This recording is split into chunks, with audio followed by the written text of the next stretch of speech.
Marvel has announced the official cast for the upcoming MCU Fantastic Four. After a bit of back and forth and the will they, won't they, who might come here, who might not come here, some actors saying, yeah, I'm not getting myself into that nonsense and walking away. It has officially been announced who the cast is going to be, and we also have a premiere date as to when it's going to come out.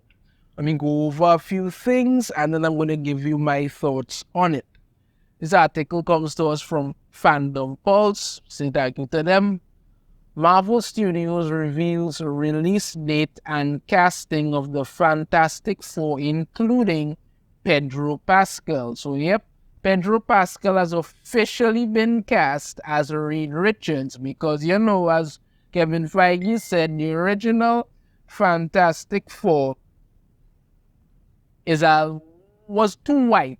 So, best to just bring in somebody who isn't too white. Yeah, that's perfect way to start off. Perfect way to start off. Right. Marvel Studios has set a fresh release date for the Fantastic Four, now scheduled for July 25th, 2025.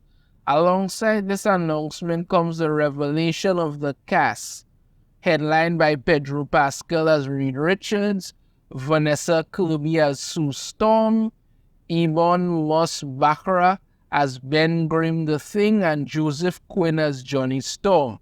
Marvel enthusiasts received this news with a buzz of excitement, but there's no confirmation yet on the rumors about a sex swap Silver Surfer. Would that be something? Yeah, they put on this Valentine's Day thing here with them. You have Pedro Pascal, Invisible Woman, Johnny Storm, the Thing, and them there. Right it. We'll go further on that in a little bit. The announcement was made through Marvel Studios' official social media channel, featuring a poster that embraced the romantic vibes of Valentine's Day. The poster not only showcases the primary cast with Pedro Pascal, but also includes the beloved robot Herbie, and a nostalgic nod to Ben Grimm's pre-superhero days as a NASA astronaut. The poster stood as a concrete confirmation of the long-awaited casting decisions. Yeah, so we've got Herbie here, and for those who don't know, Herbie was actually a robot that was a part of, we could say more like he was like the Jarvis of the Fantastic Four for a number of years. They kind of root him out of existence after a little while, but then every now and again they kind of bring him back just to be whatever and stuff, but it does do that. There's the picture here with Ben Grimm as an astronaut because that's how they play in this whole thing. So we shall see. All right. So let's talk about how Pedro Pascal is going to be there. I know he's been in The Last of Us, The Mandalorian, and Game of Thrones. Okay. Let's get to this bit here now. The casting choices reflect a blend of established talent like Pedro Pascal and new stars Vanessa Kirby, known for her performances in projects like The Crown and Mission Impossible, brings her acting skills to the role of Sue Storm, the Invisible Woman. Of Vanessa Kirby, I've seen her in one or two things. I don't really have an issue with her acting, to say the least. I mean, she could actually most likely really do a good job as Sue Storm. I am concerned about what it is, the rumors surrounding Sue Storm in this movie, but Vanessa Kirby, no problem there. Next up, we have Ebon Moss-Baccarat, recognized for his work in series like The Bear and The Punisher, steps into the shoes of Ben Grimm, The Thing. Ebon Moss-Baccarat, you've probably seen him before. He's one of those actors who you're like, I think I've seen him in something before, and he most likely have. The one I really do remember him for was the second season of Punisher. He was in that. I remember him in that, and I've seen him here and there and a few other things. I am not going to come out and say, okay, he may be the best to play Ben Grimm, may not be the best, I don't know. Playing Ben Grimm is always a tricky role because Ben has always been the heart of the Fantastic Four. Whether you like it or not, it's always been the heart of the Fantastic Four. And you need to understand how to play that role if you want to do him and the entire movie and the whole Fantastic Four justice. If you can't pull it off, it doesn't work. That last Fantastic Four, I shudder to use the term movie that they did, was not good at all. Ben Grimm in it was not even Ben Grimm. I don't even know what the hell to call that whole thing. Was this nonsense. But as I say, you need to have that heart with it because Ben struggles with what happened to him, but he's also a good guy, also the heart of the Fantastic Four. He is what really, as I say again, really beating a heart of the team. And they all make up essential elements of that team, but Ben Grimm is like I say again, he is the heart of most likely the most essential member of that team. So to play him, you need to do it correctly. And I'm not going to come out and say that, Ebon Moss-Baccarat is the best person or the wrong person. No. I think that will depend on when the movie comes out and you get a chance to see his performance as Ben Grimm. Then you can say, well, okay, he did it well or he didn't do it well. That is that. Okay, next up we have Joseph Quinn, known for his role in the hit series Stranger Things, embodies the fiery spirit of Johnny Storm, the Human Torch. I did briefly see him in Stranger Things.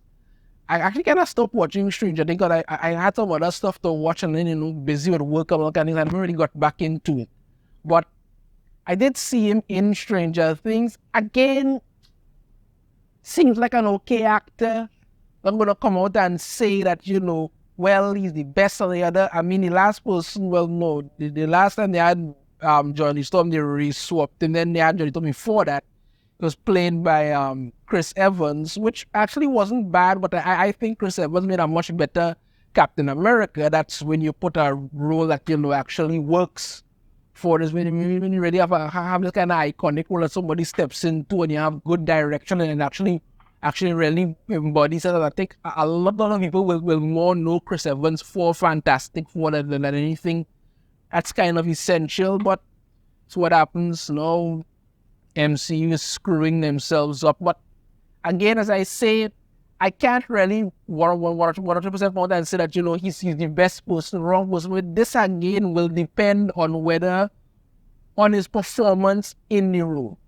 That's it. To judge it beforehand without having 100% knowledge of it ain't gonna work. So again, it's to wait and see.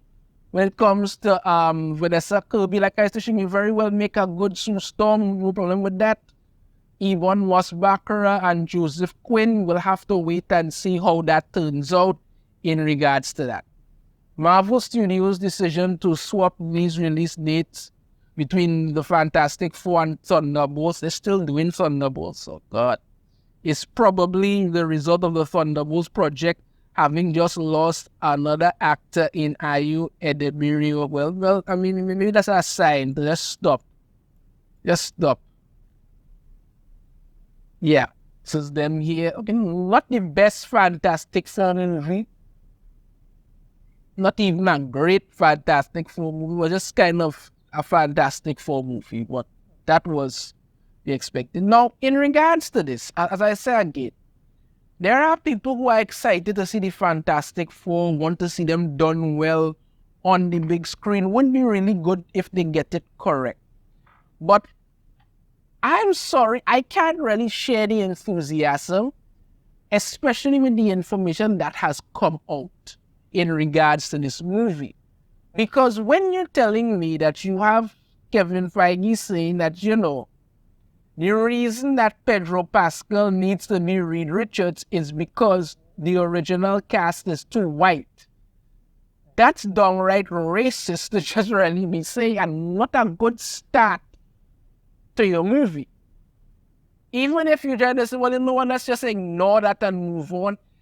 In this time where everybody keeps barking about things being accurate and representation, should you not make these movies as accurate as possible in order to do them justice? But no, all of a sudden now it's okay to hate white people, and somehow that's supposed to be a thing, but whatever. Then we have the whole matter with Sue Storm. We keep getting these reports coming out that this movie is going to be Sue Storm centric, and she wants to break free from her toxic, controlling bastard husband, and that doesn't seem to be bothering anybody at all, because actors actually passed on the role of Reed Richards because they didn't like the way that the character was being displayed. Okay, after what happened with the previous MCU bombs, the Marvels, the this, that, and the other, they've actually gone back to the reshoots. I mean, like even the Captain America, I should say Captain America, Captain Falcon movie that they were to do, they gone back to do massive reshoots on that because of what they put on before was total crap. Look at the Daredevil Born Again. They actually had to go back and look and reshoot everything on that because once again, total crap.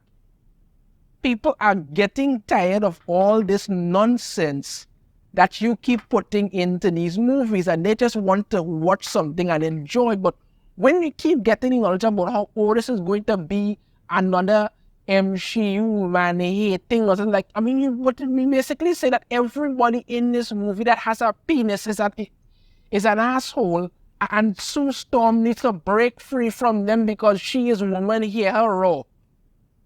Come on now, man. People are really getting sick of that. Look at the Blade movies, like every week, every week, like every 2 to 3 months, you keep hearing how terrible that is and what they're going to be doing and how it is going to be about Blade's daughter. I keep saying, people, these things are never going to stop. It doesn't matter what director they put on this or what director they put on, because Fantastic Four movie for the MCU has lost 2 directors already. The thing about it, that it doesn't matter what director, what script writer they put on it, the people in charge want these things to happen a certain way. And every time these directors or these screenwriters or whoever write the they want to direct in a certain way, they come in and say, listen, we want it done this way, adjust it to this, and that's where the problems start. So I'm sorry, I cannot share everybody's enthusiasm when it comes to this because of the info I have gotten before. I am very skeptical about this Fantastic Four movie. If it turns out to be a smashing success, and then everything that we heard about it turns out to be a lie, great. If it doesn't, yeah, that's going to be a big problem. Let me know your thoughts on this in the comments. If you have a different opinion, I'd love to hear it. If you like the video, hit that thumbs up. Subscribe if you haven't already. Ring the notification bell. You'll be notified every time I put a new video. And I shall see you all next time. Take care.